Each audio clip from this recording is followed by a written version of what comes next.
Looking back on last week, I mean, obviously looking at the schedule, when you have two quad one games on the road and two very, very tough places to play, to be able to get that Nevada one was great.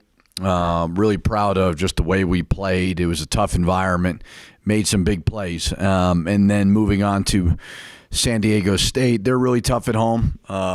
We rebounded the ball well. We turned them over well, but we cut it to 3 several times and just had some turnovers and just couldn't quite capitalize.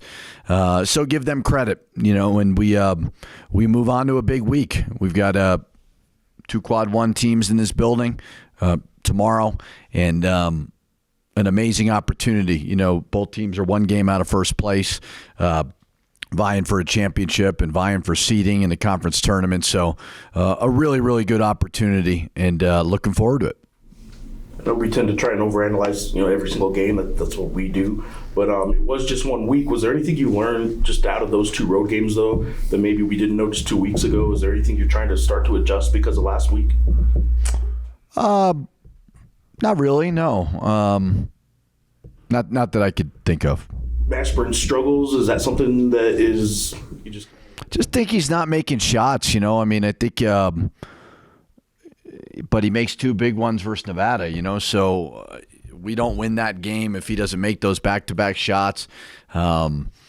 He missed shots for San Diego State. Was that, they're doing, his doing? I mean, he's had the ability to make those shots over the first couple of years that he's been here, but came back yesterday with a great practice, was extremely confident. So I don't think it's anything more than that. His minutes is actually, they've been down anyway. Like it isn't like you're playing him the 30-plus minutes like the past couple of years. So you've already started to make some of those adjustments. Is that in any way affecting him? Is he okay with the idea that he's only playing about 23 minutes the last couple of games? Or? I haven't asked him. Nevada, he was in foul trouble, and he was ready to go. And, I think versus San Diego State, he understands, like, if he's not making shots, we got to – as the program continues to grow, when you have depth, you gotta look at all options all the time. So I don't think that's the reason why he's missing a shot. I just think he's missing a shot. I think he's kind of going through it a little bit, but I also think he was ready to go and confident enough to make those shots when he needed to down the stretch just 2 games ago. So it wasn't like it was that long ago. It's been crazy, the conference has with the parity, so to speak. Has anything surprised you in with this race, like that you probably didn't see going into it? Or no, I think it's a great conference. I think it's very obvious as you just look at the records. I mean, it's all so bunched up. I mean, fighting for not only a championship, but fighting for a bye. I mean, how's it all going to sort out? I got my brothers texting me about wanting to come to Vegas for the conference tournament. They're like, what day are you going to play? I'm like, I have no idea. We're trying. I promise you we're trying. So it's just really competitive. I think programs are, coaches are committed to it. I think administrations are seeing the value in pouring money into basketball. And especially we have an opportunity right now with the Pac-2 being what it is, to where we could take over the West. I was just thinking about it the other day. I mean, I made the comment when I got here, I thought this was one of the best fan bases in the West. I truly believe you've got us, Gonzaga, San Diego State, and probably Arizona, then maybe Utah State. I think those 5 are the best venues in the West. Tough places to play. I mean, Viejas, for anyone who's there the other day, that was really loud. And I think that's somewhat of a credit to our guys, too, that we've been able to build it to where we are somewhat of a good opportunity for these home teams. So great conference and so much room to grow and so much upside. Coach, you mentioned after the game the other night that you need to look at JT more. Is that something we'll see moving forward? Well, the players need to throw them the ball more. I can promise you the emphasis from the sideline is that for sure. And, the way that San Diego State was guarding, they were really switching all ball screens, so making you play one-on-one, and that wasn't really working. So, we continued to harp to the guys to throw it to JT. If they don't see it, shame on them. I mean, because he's shooting such a high percentage. So is Nelly. And Nelly obviously may not be as fluid down there as he is, but you're going to get opportunities to get guys in foul trouble, and naturally most teams don't have as much front court depth as they do backcourt depth. What do you do the second time around with CSU, or how has both of you guys have changed? Yeah, it feels like a long time ago. What was it, January 2nd? So we both kind of feel like different teams. They're really good. They're obviously Isaiah Stevens, one of the best players in the country. They did a great job of adding, certain pieces to, their system. They fit very, very well.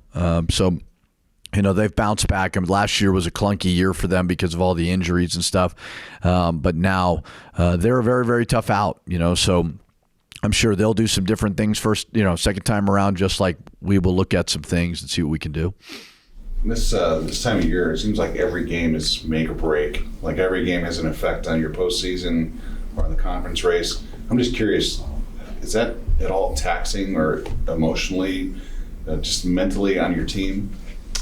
I don't think so. I think it starts from the top of I'm sure it's in the back of their minds, but they probably don't read stuff as much as we do. We were all a little out there when we were in college, right? So, I think the coaches, starting from me all the way down, it's always been kind of a one-day mentality. And you have to have that in today's world of so many highs and then so many huge lows. And the pendulum does not swing as much as I think we all think it does on the internet. So I think after 26 games, we've put ourselves in a position to play meaningful games. One game out of first place, conference tournament seedings, postseason play. All that's great. There's a lot of teams that are not doing that right now. So you've got to embrace it more than anything and enjoy the position that you put yourself in. Coach, you have 5 games left, and it's your third year, and if things fall right tonight, Utah State beats San Diego State tonight, you guys control your destiny for at least a share of the Mountain West title. Did you think you'd be here this fast? That would imply we have to win 5 games in a row. So that's a hell of a positive outlook, Rob. I appreciate your approach all the time. I love the direction of the program. I don't necessarily look at the end result. I always look at just kind of progress. And from year 1, when we got here, I thought we made great progress. To year 2, certainly great progress. I think we continue to do that. And I think it's all around. It's not just the record. It's the resources, the investment, the commitment. Eddie's been great. All those things. We want to. People always say to me, "Oh, we're better than the Big Ten, the Pac-12," and I always kind of say, "Pump your brakes." We got to continue. If we want to be a top 25 team, we got to continue to improve these resources and the what goes into this program. And it certainly helps when you've had the crowds that we've had, because we all know every athletic department's dealing with budget issues and all those things. So I'm proud of the progress. Absolutely. And it's been a fun ride, and hopefully we continue to move forward. Donnie struggled against San Diego State. Was it how much that was his ankle, and was there anything else that maybe led to that? He said it was his ankle, so I'll give him the benefit of the doubt. I thought he was moving around all right, but I don't feel his pain, and he's normally really good at the basket, so I'm sure it had a little something to do with it. Maybe, you're playing against a big, long, tough team, and maybe you favor it a little bit. That's normal. But he looked good in practice yesterday, so hopefully that was just kind of a one-off. A lot of tape on that ankle, huh? There was, and then he missed a layup, and then he cut the tape off during a timeout. I was like, you didn't shoot the layup with your ankle. But, again, he's never been one to, he's got a high tolerance for pain, and he's really tough. So he was fighting through it.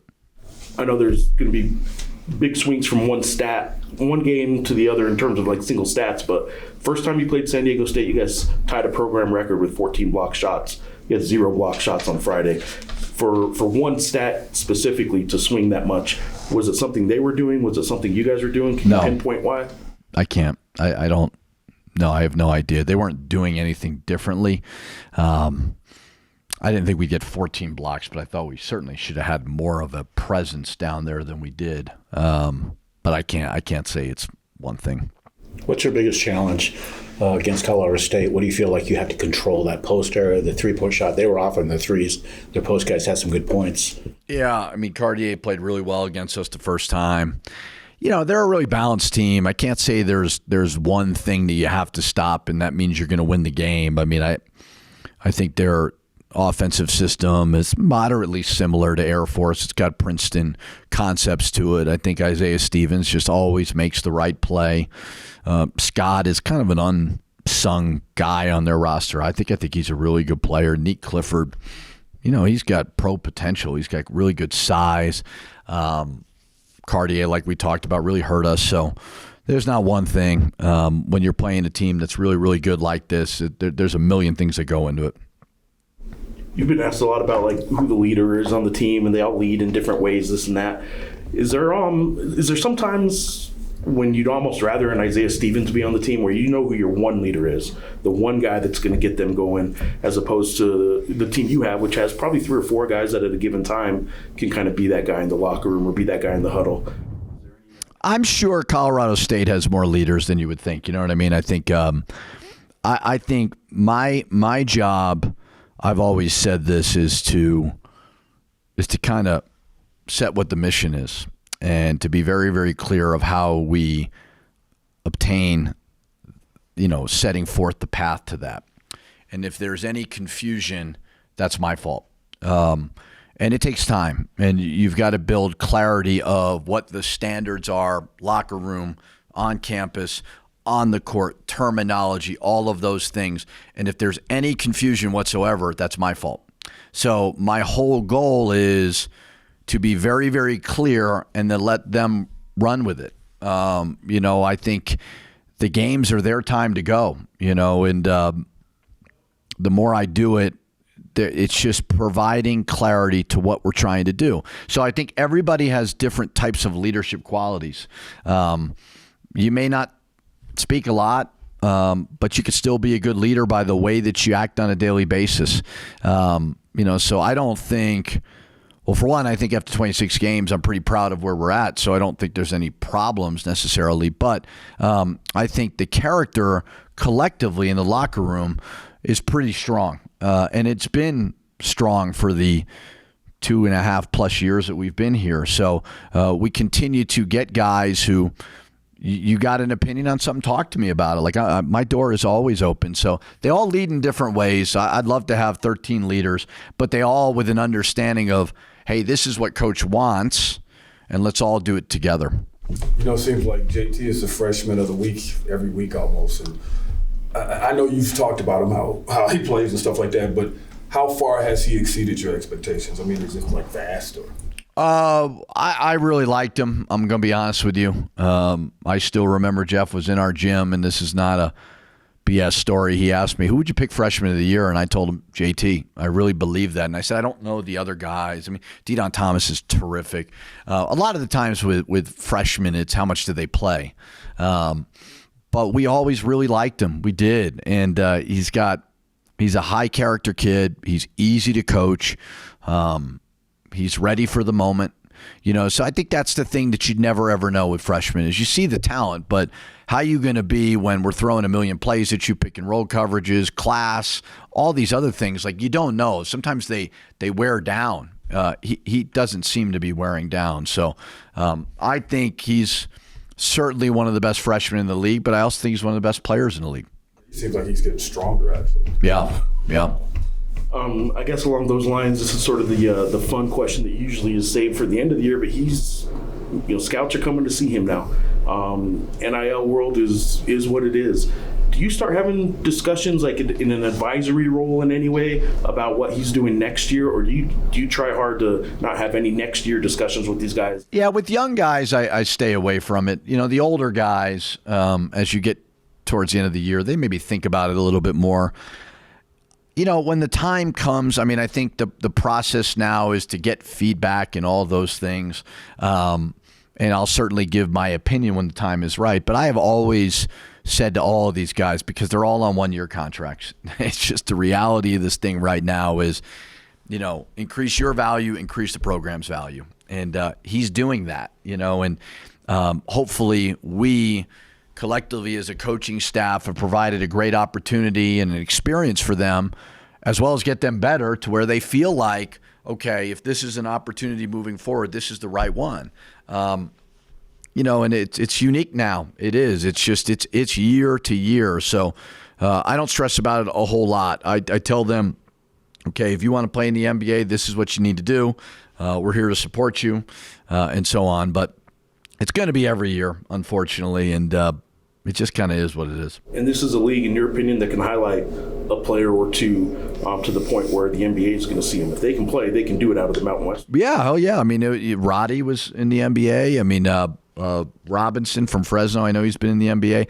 To me, it's not necessarily about level. To me, and this is why even I took the New Mexico job, is I wanted to be a have, not a have-not in the league. It doesn't mean there aren't really good programs in the league. There are, but I believe New Mexico is one of the best jobs in the league. Well, for these players, go to the league where you can be one of the top 10 players in the league, because you're going to separate yourself and you're going to build stats and you're going to get notoriety and you're going to do that. Where you can go to a different situation within the league and you may not be an all-conference player and you may not. And we have a lot of guys. There's a lot of guys in the Mountain West that are like that. And so you try to give them your honest feedback. But certainly with JT, I have not done that recently. Is Mountain West a 6-bit league, you think? We'll see in 2 or 3 weeks. I mean, I think it's there's a lot of good metrics. It's certainly depends on schedules and all those things. I mean, I think if the season ended right now, which it's not going to end right now, I wish it would end right now. That'd be nice, but it's not going to end right now. There's so many things that could happen, though. I mean, there's some really good programs. I mean, since I've been in the league, there's been 4 NCAA in year 2 and 2 NIT teams. So that's legit postseason. And as I've said over and over again, we have a great opportunity to continue to elevate all of these programs to where we can be the marquee programs, certainly in our conference in the West. Having fun yet? Am I having fun? No, I have. Remember I asked you that a while back, and I said I don't remember this morning, but yeah, I mean, I'm enjoying it right now.